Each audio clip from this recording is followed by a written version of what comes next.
Welcome to my podcast, The Sexual Shaman, Conversations on Sexuality and Spirituality. I am your host, Kenneth Ray Stubbs. This podcast-videocast series is inspired by a book I envisioned, contributed to, edited, and published 30 years ago entitled Women of the Light, the New Sacred Prostitute.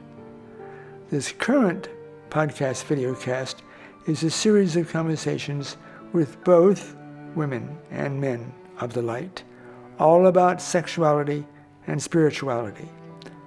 We go into the topics of Western Tantra, Western sexology, orgasm, gender, Tibetan Buddhism, contemporary shamanism, and traditional shamanism. Basically, we focus on energy and transformation in all aspects of our lives.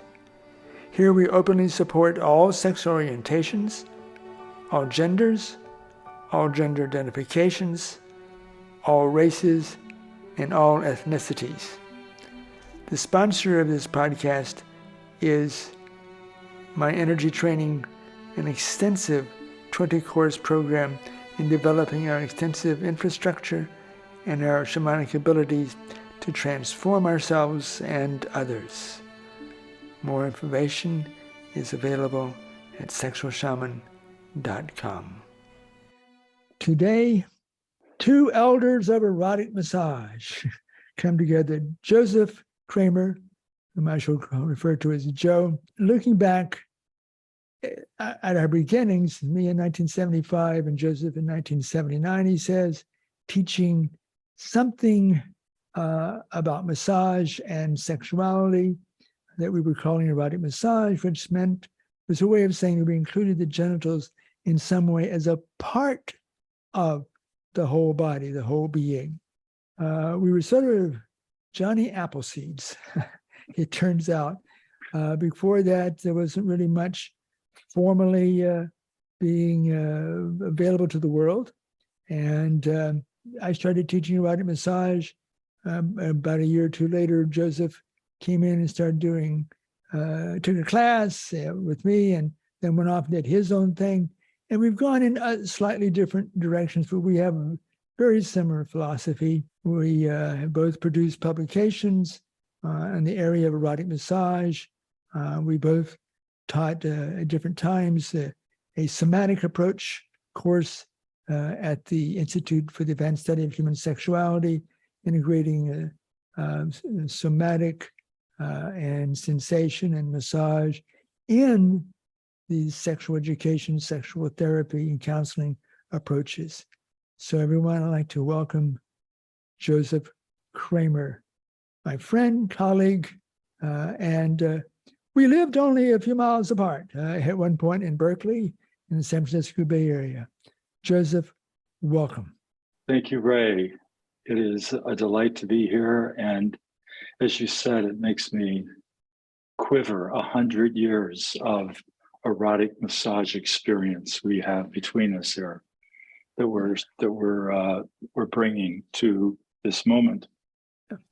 And so it's no big deal teaching what we would call erotic massage. It's just that no one was doing it, not really, not in a very conscious way of looking at the whole body, the whole being. Yes, there was what at the time was called sensual massage, at least in the San Francisco Bay Area, which meant sort of a massage that focused it on the genital and release.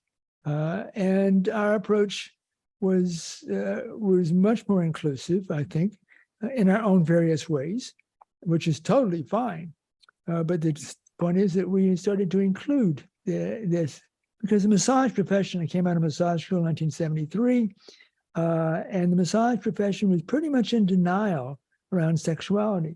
I can understand why, but still, it just, if you're going to be touching people's bodies in a professional role, sooner or later, sexual feelings, sexual awareness, sexual desire is likely to come up. That doesn't mean we necessarily act on it at all. And how we might choose to relate to that is really important, which many professions that are involved in somatic approaches or shamanic approaches or psychological therapy approaches do not really deal with this. And so my perspective was let people be aware so they can make choices. And there are many ways we can to express that and how we might want to put ourselves out into the world. What was so interesting, your background, you were in a seminary and then shifted over Yes. to God, to erotic massage in some ways. Fill us in on that shift, that expansion. Well, I was studying to be a Catholic priest. I was not ordained, but in the Jesuits, a Roman Catholic religious order. And the Jesuits are about education. They have schools all over the world, hundreds of schools actually, and universities.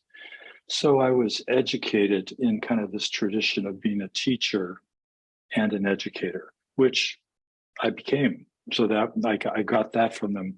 The other thing about my work with the Jesuits is the idea was to be a person for others, to be of service. This was fostered in every way. It's Jesus' message, of course, but in a variety of ways. And so to give massage or teach and all this became a way of being of service. So that was my 10 years of study as a Jesuit. Those are some of the nuggets that I took away that have really been of value to me afterwards.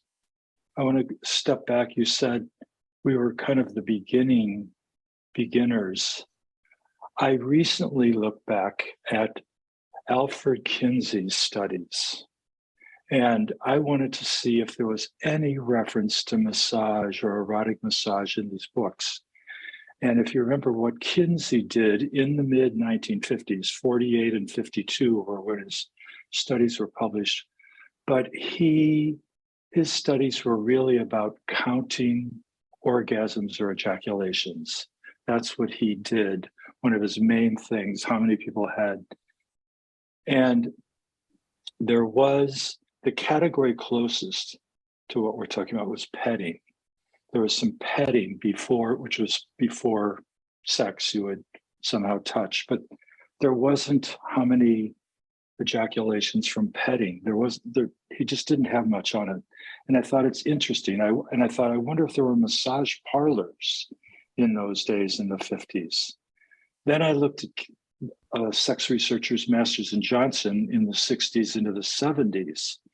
And they also did not use the word massage or erotic massage or even sensual massage, but they did see the importance of attention to touch, and they developed a thing they called sensate focus, as you know.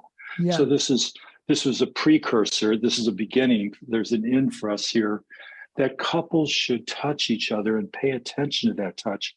And in their sessions, they suggested lots of places on the body before you got to the genitals. So Masters and Johnson's work was, and the other thing Masters and Johnson came up with, this was especially with women, they said in their research, women reported the least amount of pleasure from intercourse with a penis in them. The second most amount of pleasure was oral sex. A third level was the highest level of pleasure was touch. Touch from another was there, and then self-touch was the highest. And I think even today I see this, that I think we know our own bodies. So, but that was the closest. There really wasn't a culture or place. Sensual massage was kind of in the nooks and crannies. It wasn't even in major sex research at that time. It certainly wasn't used as a method for learning and for for relationships and for learning different sexual skills as it is today. So we came out of this environment in Northern California around San Francisco Bay Area, where there was an explosion of bodywork therapies, and they were all coming up here. It seems like many great teachers were right here, And so there's explorations, including more Asian acupuncture and acupressure. And I remember learning things on the acupressure and shiatsu, more from Japan. And all of this was in the Bay Area. There were, I remember 10 different massage schools that I looked at one time, and each had a different type of bodywork emphasis. But what I would like, before we step directly into where we are, I think almost all of those, in touching someone, the person gets, the receiver gets the impression that all these parts of the body deserve touch, and they're getting touch except one part of the body. And this is the genitals. And I think even if it's not conscious, this is communicated. Yeah. This is different. It doesn't deserve playful touch or lovey touch or healing touch or integrating into the whole body. So the whole body, it was a disintegrating type of approach. All these massages were, but the area was open to erotic massage, which is where you and I came along, you first. And I was right behind in your footsteps. But I think that's one thing that we had, was the openness to all kinds of explorations in bodywork. And we were part of that. So it wasn't like it was just erotic massage. Erotic massage was part of all these things. In Tantra,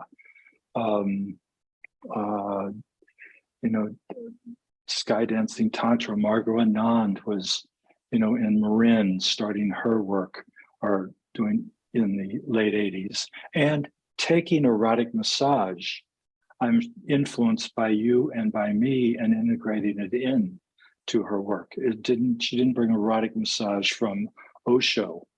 This is something that kind of came here and came into Tantra. So I think those are the beginnings that I'm thinking that at first sensual massage, as you say it. And I think I was a little bolder, meaning I like the term erotic massage. And I remember you first used the term erotic massage, like on your videos were erotic massage. And then later, the same videos, you called them tantric massage, toned it a little differently, because it is harsh. Some people are erotic. But anyway, that's the beginnings that as I remember, up into the 80s. Again, I think to emphasize here that our approach was, it was not the rest of the body or the genitals, it was both and.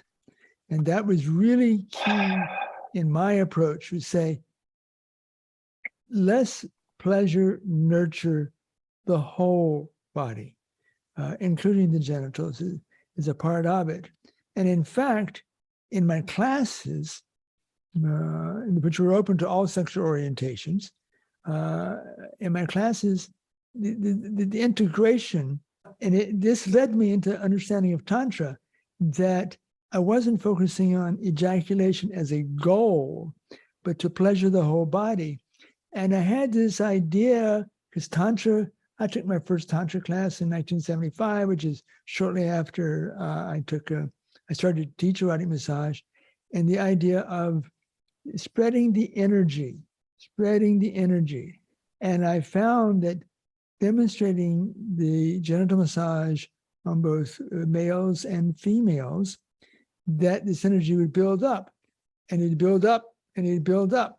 So the volunteer, but I'd ask volunteer in the class, and it'd build up and build up, and I was not focusing on quote unquote ejaculatory or any sort of orgasmic release, but just sort of, okay, this is how you can do it, but don't focus on the end, focus on the process. So people would sort of crawl back to their partner in the room. I thought, this doesn't feel quite right. So I started exploring with different people ways to take that energy that was built up from the genital massage and expand it throughout the body. And that turned into a whole major major teaching for me. And it was like, maybe this is what Tantra is about, embracing our sexual nature to build it up. And there are many ways to take that energy and soar with it. And so after the demonstration of the genital massage, I would then touch the pelvic floor, touch the pelvic head, have a person breathe up, exhale down, breathe up. That's just my particular technique. Mm-hmm. And what that did was, it was sort of, people would say the energy sort of expanded throughout their whole body, their whole energy field. And it was blissful. And I said, that was just such a major teaching that I learned by the seat of my pants, and no one taught me, but I sensed there's got to be more to this. And you came in with a whole nother approach. You want to share about that? The approach you did with, you were calling it Taoist erotic massage at one point? Yes. So I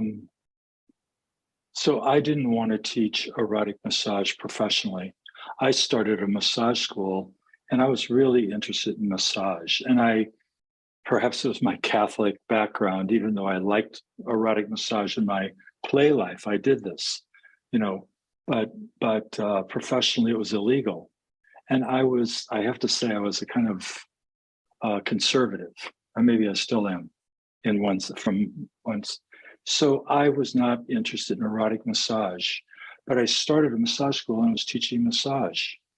And at this time in the early 80s, AIDS hit, and San Francisco Bay Area is one of 3 or 4 places in the world where AIDS really first took off. And there was lots of fear and there was no understanding of what this was.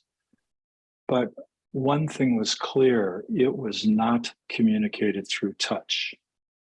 And so I knew that what I knew, massage, was for the main people who were getting AIDS were gay and bisexual men. For gay and bisexual men to do touch, and even erotic touch, was safe.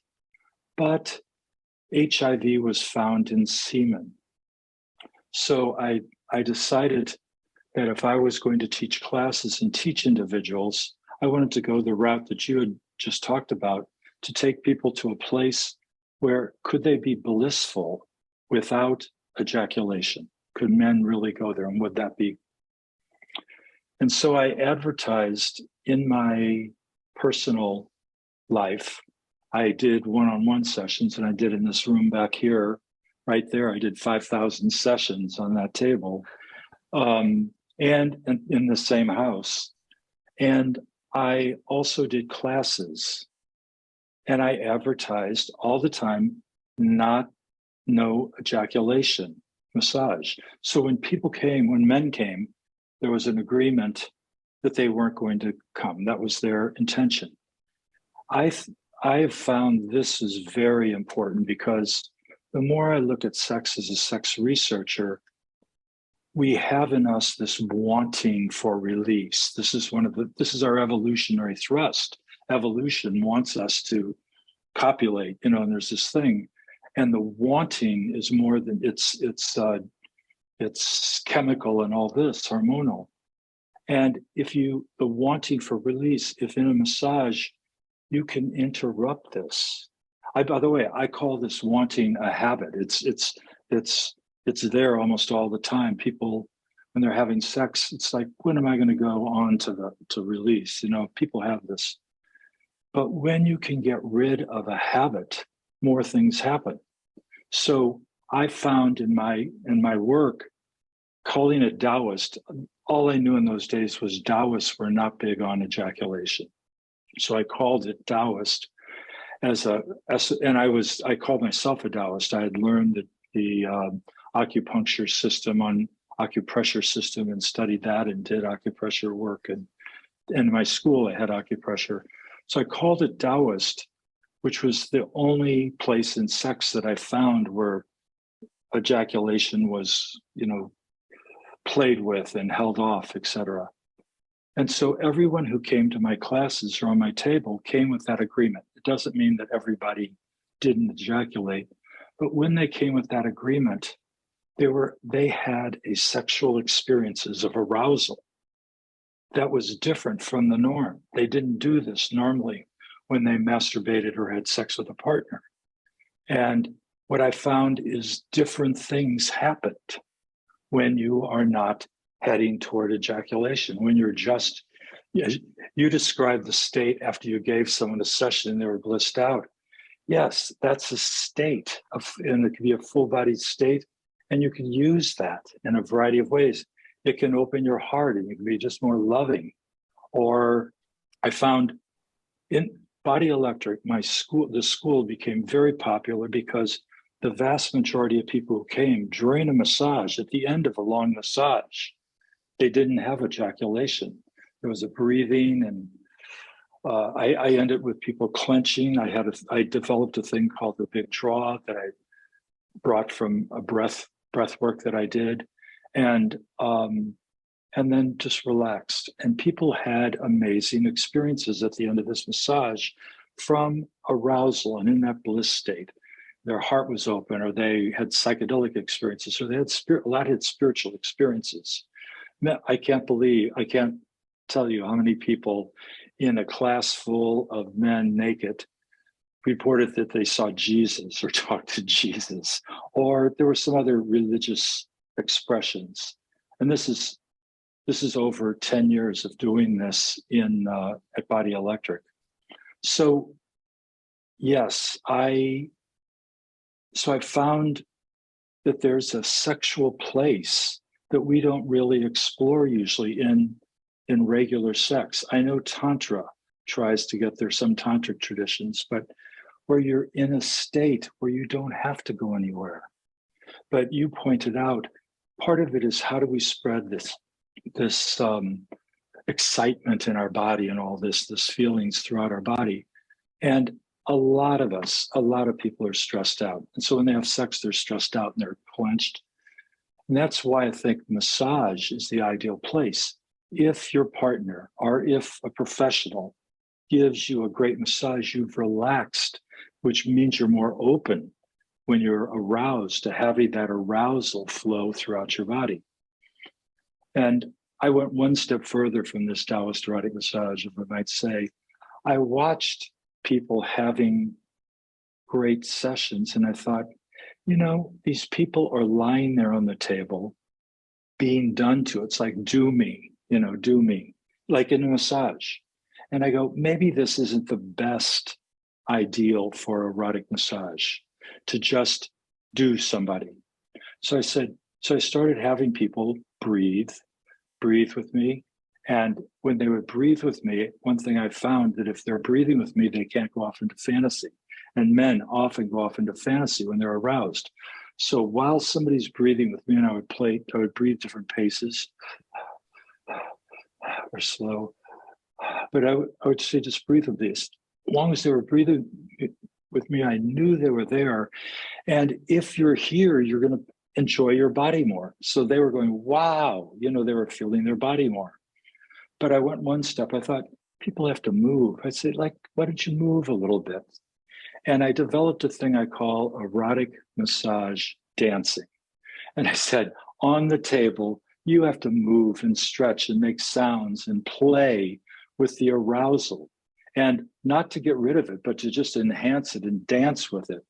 And some people that I worked on over long periods of time have really learned to do that. So they learned to, sex therapists would say, regulate the erotic energy. You were talking about spreading it through the body, but you just spread it through your body through moving, and part of it's just paying attention. But anyway, the experience then becomes, again, the whole body. And neither of us is in our work was the genitals only. So I almost always, when working on the genitals, many times had one hand doing something else on the body, or this person's moving also. So that was the one other thing that advanced, I would say, that I've learned is when a lot of information about trauma was coming up into the culture, and I wanted to be aware of trauma in the work I did, although I didn't. I wanted to be aware of it. And part of that is having the person who's receiving guide what happens. And I did this a bit, but in a sense, I'd say, tell me what you like here. How is this? I'd ask questions, but guide me. And as long as they were guiding their session, even if it's a comment every couple of minutes, as long as they're guiding the session, they're not being done to. And people who are traumatized, when they're done, things are done to them, they're not in their power. So that I added that to the erotic massage dancing.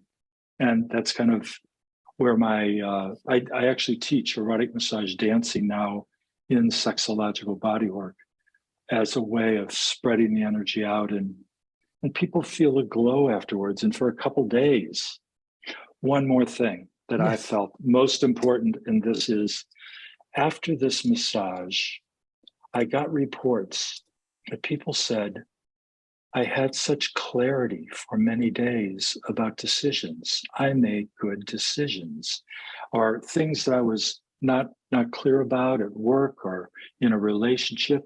I made decisions. So when this erotic energy, when the body is turned on, it helped people with decision making. And I know this is the case.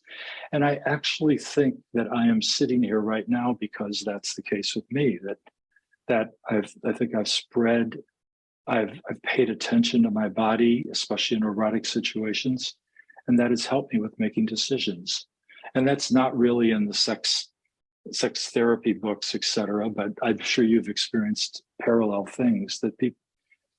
That's one of the surprising benefits of this full-bodied awakening that can happen.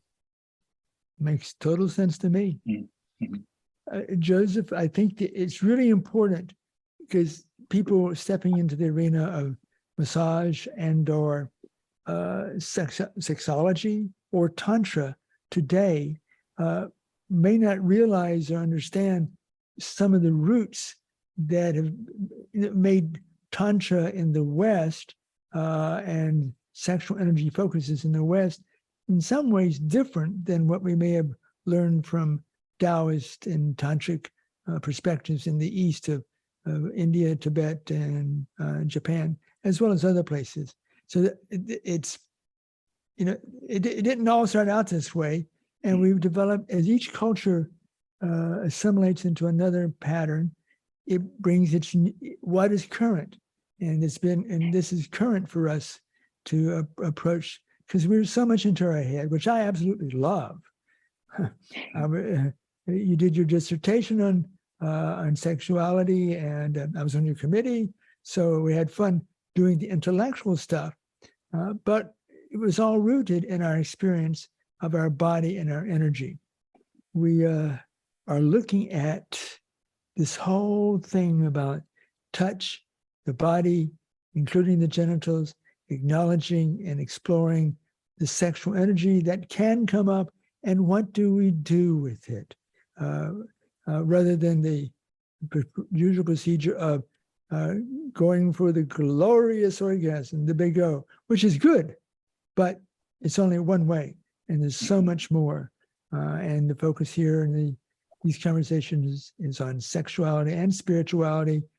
Joseph, you said that you would like to explore where we're going, but also the question, why is it that something like what we're calling erotic massage has not perhaps been more popular?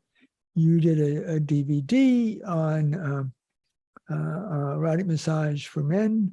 I did a book entitled Erotic Massage for Male Female, another book for male. And you came down to Tucson and joined in, one of the people demonstrating massage and photographed for part of that, the technique and manual.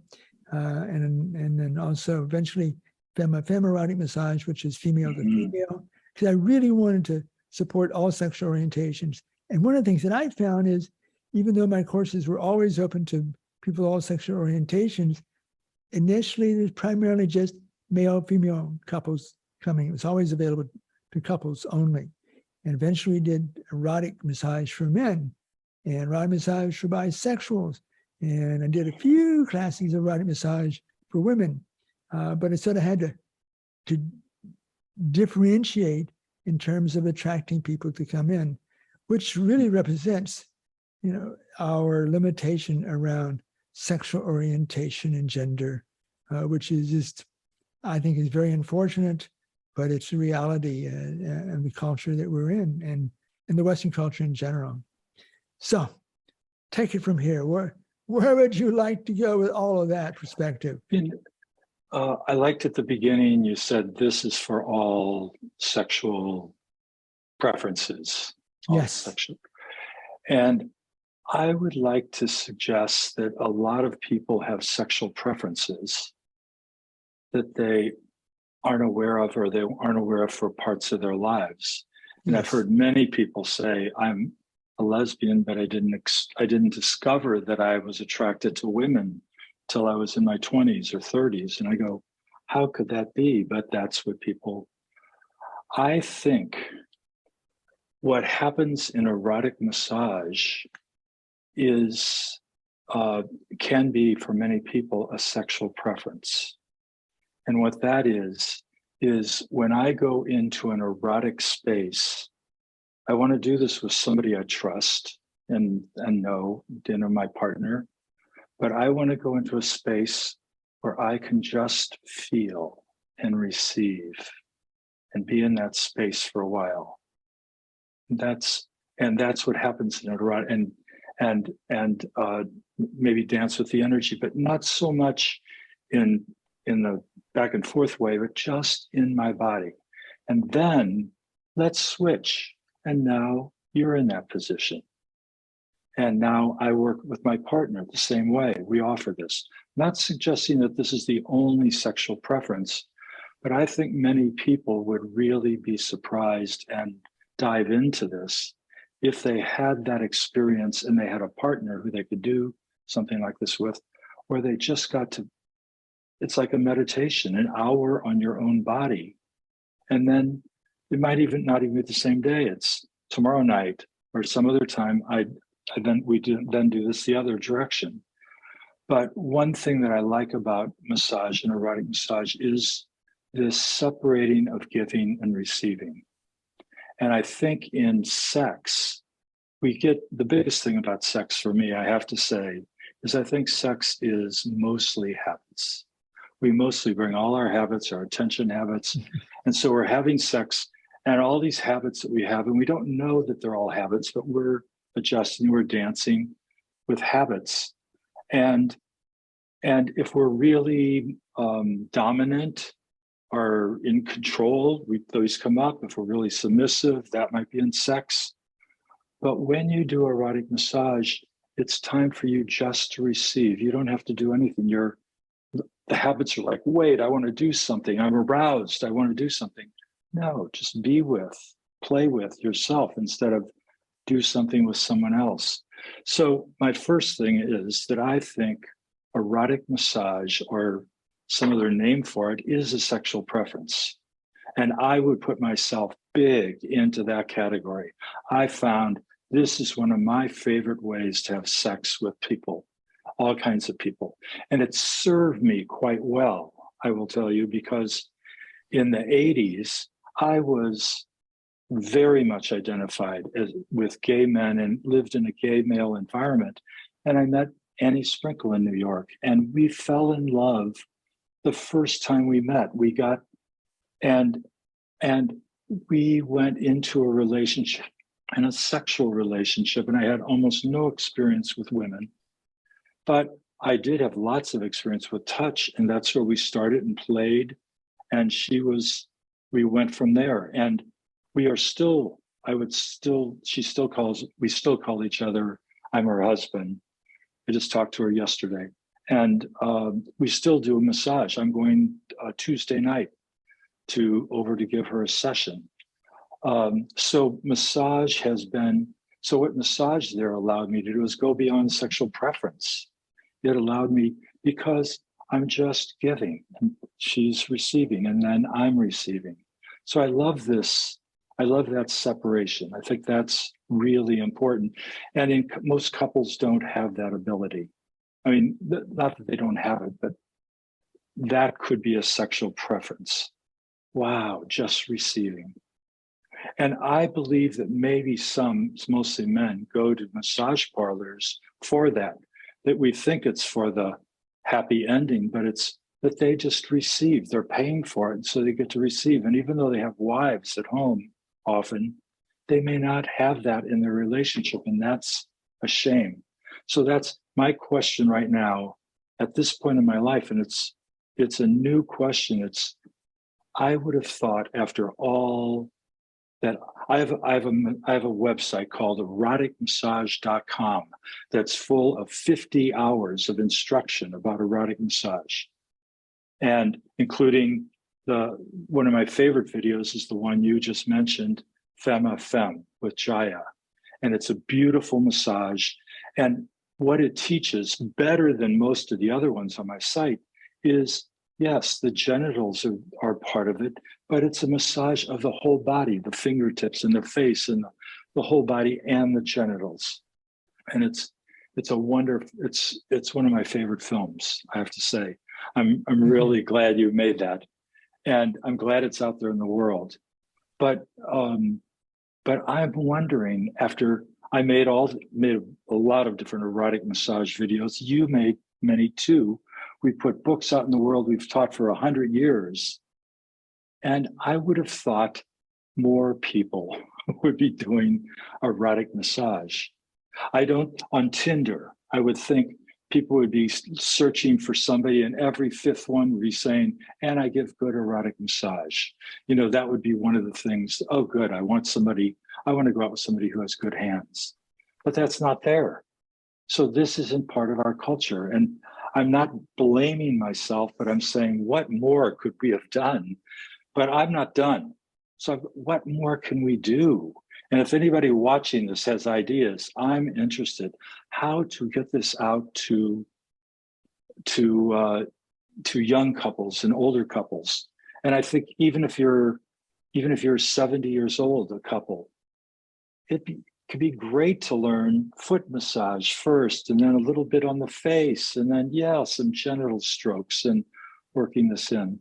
But anyway, and for some people, it's their sexual preference. That's where I started this. I think there are people. I talked to a woman on Zoom last week, and she said, if I had my choice of any man, you know, I could choose my type, but I would want to be on a massage table and them pleasuring me. I want to be receptive. That's what she wanted. She moves, breathes. And I go, oh, there's another one. There's one of my sexual preference. Because I do think it's a sexual preference, but it's not played up in the culture at all. It's not supported. I actually, if I could, you said this isn't a political, it's not a political podcast, but I think a capitalist function society that we live in doesn't want people staying at home on Saturdays and Sundays doing 5 hours of erotic massage. People aren't buying things, or they don't support things that don't support a lot of exchange of money. This is people staying at home playing, and it doesn't have to be erotic massage. I'm for people having sex for 5 hours of all sorts, but or more or longer, a weekend in bed. Who does that anymore? It's like 15 minutes we have, let's do it. So anyway, that's the beginning. And I'll say, I would like to give one suggestion to everyone. When your nephew is getting married, I think instead of getting them a toaster or a whatever, get a massage table for the couple. But I think the main reason, and I've heard this over and over, is we used to massage each other, but my back got sore on the bed or on the floor. And I know this. I'm a professional masseur. I hate doing massage on the floor. I'm 75, but when I was 30, I hated it. You know, this moving around. And so I think a massage table allows bodies of all sorts the ability to not be harmed. And in fact, one woman told me, she said, my husband massages me when I'm on the table now. And then we lower the table and I pull a chair up and sit next to the table and I massage my husband. And this is way better than what we used to do when we were, you know, on a bed. She said, we both felt, well, there's a little bit of pain, but it's for the other person. What a horrible thing. I'm enduring this body pain. So I think it sounds like a simple solution, but I think massage tables are important. So I'm going to pass the buck back to you because I threw out several things. Great. Yes. Yeah. I have a massage table here. One of the things I would like to explore is you started a whole system that you call Sexological Bodywork, which is a professional people who want to go into this in a professional way. Could you explain a little bit about that in case someone is interested, in addition to their personal life, to maybe being in some sort of a role about sexuality? I mean, there's hundreds of Tantra classes out there, it seems like, but there is a role for someone who's professionally trained, extensively trained, to facilitate others. And that is the most intriguing term, sexological bodywork. Could you explain that just a little bit? Yes. Well, first I should let everyone know this term came from Ray Stubbs. And I wanted to start a training. What happened is at Body Electric, my massage school, I was doing these classes for gay and bisexual men and then women also. But it went beyond safe sex. Amazing things were happening. And lots of people in these classes came and took these classes and said, we want to do this professionally. So there were people becoming erotic masseurs, escorts in a sense, male and female, out of these classes. And I go, but it's illegal. So when I got my PhD at the Institute for Advanced Study of Human Sexuality in San Francisco, after I graduated, I told the president of the school, I said, the last 3 years were the most disembodied years I've had in my life. Here I am, interested in sex, I'm studying sex, and it's just not about the body. There's nothing here except dust and books. And I said, I suggest you offer a certification in erotic bodywork, the type of erotic massage that I was offering. And I said, I thought the name should be somatic. Even at that time, it was a real weird name, but somatic sex educator, body-based sex educator. I proposed this. He says, no, I think it should be called sexological bodywork. And then he told me he got that from you. Okay, so the Institute was an approved school by California, which meant they could give out certifications to work professionally. And I said, can we submit to the state Sexological Bodywork as a certification where people do erotic massage professionally, legally, to educate them and wake them up, etc. Not to have sex with them, but in a massage situation. And he said, the state will never go along with this. And I said, well, I'm going to draw up a proposal and give it to you and see if you can give it to the state. And I hired someone to work with me, and we worked writing up the proposal first. It was really just to get it through the state. And it went to the Department of Consumer Affairs, the Bureau of Post-Secondary Education, and they wanted to see the videos that were going to be used, and they wanted to see the online. And I sent them the erotic massage videos I had made, all these things. And they said yes. So they approved a profession that was called sexological bodywork. And this was a profession that was legal only in California, only people who are certified through their approval process. So somebody else just calling themselves that would not be legal. So that was that was in 2003. And this every year expanded. In about 2008 or 9, people came from elsewhere and they started schools elsewhere in the world. And there's 5 or 6 schools now around the world. And in many places, it's legal to do this. In the UK, it's legal to do this.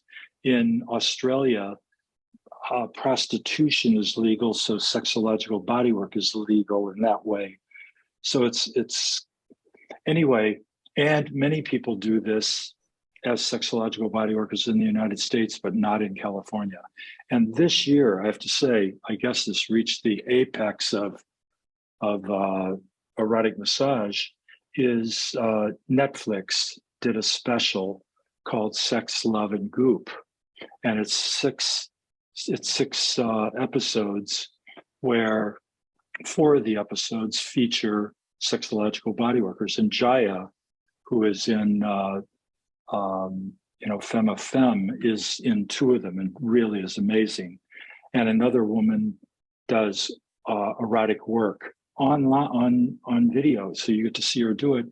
And the woman she's working on, one woman said she's never had an orgasm before. The other woman starts crying because she has tension in her vagina, and it opens up right there on screen. You don't get to see it close up, but you get to see this working. So that was the I guess the popular media. But there are several thousand sexological bodyworkers now educated, both in California and in schools around the world. And as sex educators, they all don't focus on erotic massage.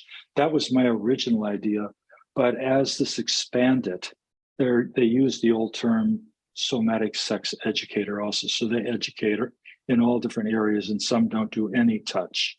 It's more sex education.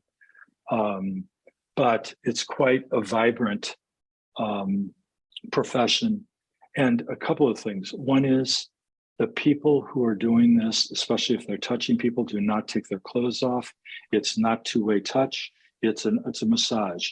You are receiving. This is about your time to receive. And where I see this as important is there are a lot of lessons, sexual lessons that people need for sex with partners that they've never learned. All of a sudden they're having sex at, I don't know, at 16 or 20, and are getting married, and they've never learned much about their own body. This is a wonderful place to start learning about what the body is, and especially as the erotic energy spreads out. So erotic massage as an area of sex education is what this profession is about. And I think the most powerful use of this that many people are doing, sexological bodyworkers, is having people do 5 2-hour sessions a day. So somebody would come in, not like psychotherapy where you come back a week later, but you come back tomorrow and the next day and the next day. And there's integration and things worked into this. But the body isn't like the mind. The body opens up and then it opens up more and more. So it's quite a wonderful way to teach.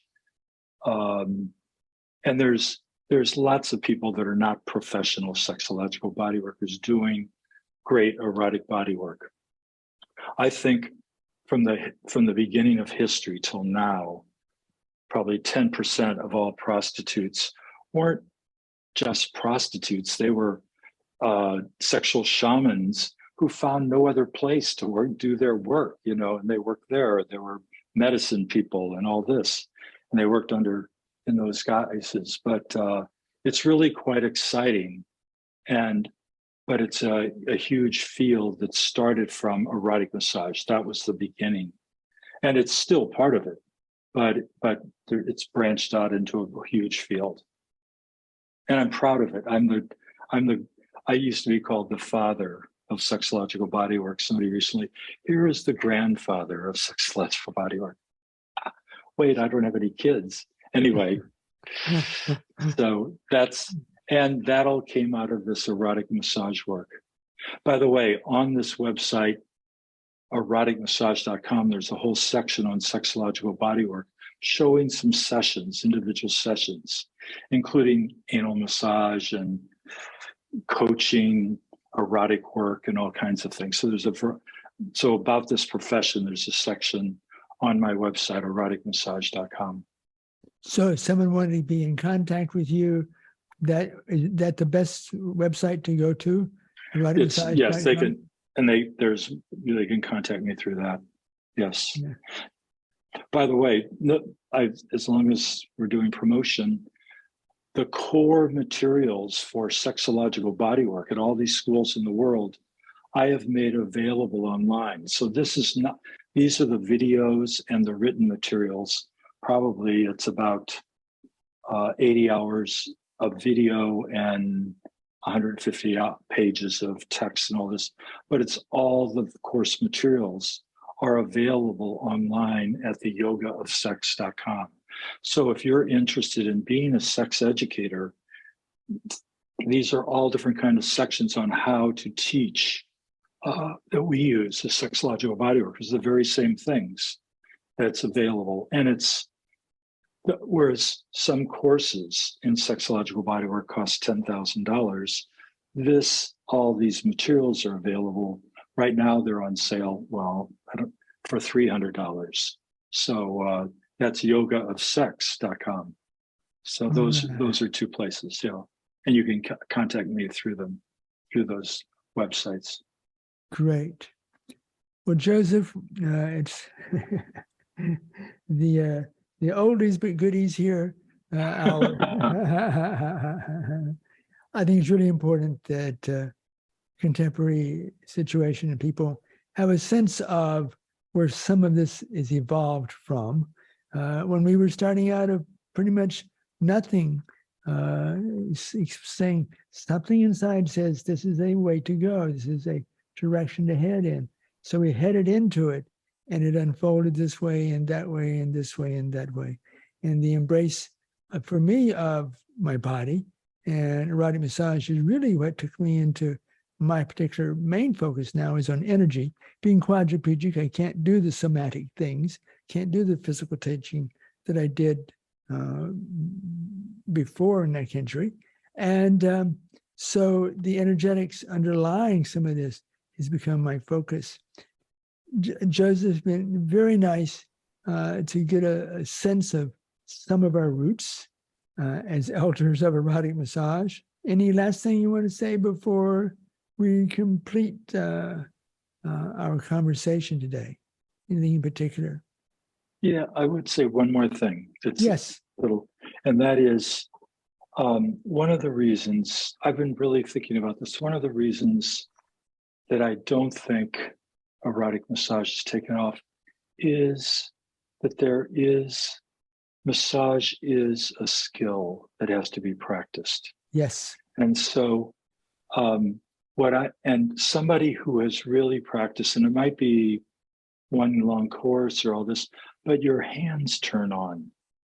And this, I don't think the normal person understands, that when you're touching somebody, you're really communicating and perceiving through your hands. And I don't think somebody just giving a massage without having turned their hands on understands that. They're communicating as much as they can with manipulation, but this idea of turning on. And so with sexological bodyworkers, when I first started doing it, I only welcomed into the profession people who are already masseurs. I wanted people who already had the skill. But what I wanted to say at the end is I think where to go from here, it's to practice some strokes. For example, I think your femme a femme, to look at, here's an hour or 45 minutes to an hour long massage. You can look at just 5 minutes and with your partner say, yeah, we're just going to do that shoulder or that face and head. And we do it several times and just start waking that up. Then maybe the leg. You don't learn this all at once. So it is committing to practicing over time, because every time you practice, you get better. But I do think that we're a culture that wants everything right now. We want the world right now. We want it now, but it does take practice. And I think that's one of the drawbacks here. And if you have a way of having sex, let's just do that, because I'd have to learn all kinds of things about how to touch this and that and tug the labia and the G-spot. I don't know how to massage a G-spot but anyway, I think that's what I would say. And it's a wonderful, delightful thing to practice massage on someone you love, I think that's what I would put forth. Yeah, elucidate how, at least when I started doing massage professionally, I would spend about a minute meditating over a person's body, sort of feeling the energy field of the person. In my awareness, I was touching their energy field first as my hands came into the physical contact. And that's a very, very important awareness meditative approach. Just be in the energy field, if you can tune into that, so that when you finally do touch, there's much more presence. And that's, I think that's one of the, at least for me, one of the key things that was so important for me. Well, there's so much to talk about and understand. And massage is a skill. Some people are more sort of naturally intuitive with it than others, but it is definitely a skill that can be developed. Dr. Joseph Kramer of the San Francisco Bay Area, the dancer across North America and Europe and Australia with New Zealand with his Johnny Appleseed of massage. Thank you so much for joining in. I really wanted to hear your point of view here in this series of the Sexual Shaman, conversations on sexuality and spirituality. And we've been talking spirituality all along, we just haven't used that term very much. So you never left the seminary. The seminary expanded into the world to embrace the body. So thank you, Ray Stubbs. Thank you. And my name is Kenneth Ray Stubbs, and this podcast videocast, which you can view in its entirety on sexualshaman.com. The approach here, sponsored by my training, the energy training on ways of going into the underlying energetic patterns within massage, within Tantra, within shamanism, within spiritual development. I invite you to consider it as a possibility, and look at to see more of Joseph, eroticmassage.com, and the other yoga of sex, or the yoga of sex, which was yogaofsex.com. Yoga of sex. Yogaofsex.com. Yogaofsex.com. So if you want to dance with Joseph more, thank you so much, and I wish you a beautiful day there in the San Francisco Bay Area, a beautiful place. I did indeed leave my heart in San Francisco, and I moved from Sex Mecca, San Francisco, to Shaman Land, Tucson, Arizona. So Oakland, would like to say Oakland. I like that I'm in a city named after oak. So. All right. Have a wonderful day, everybody. Bye-bye.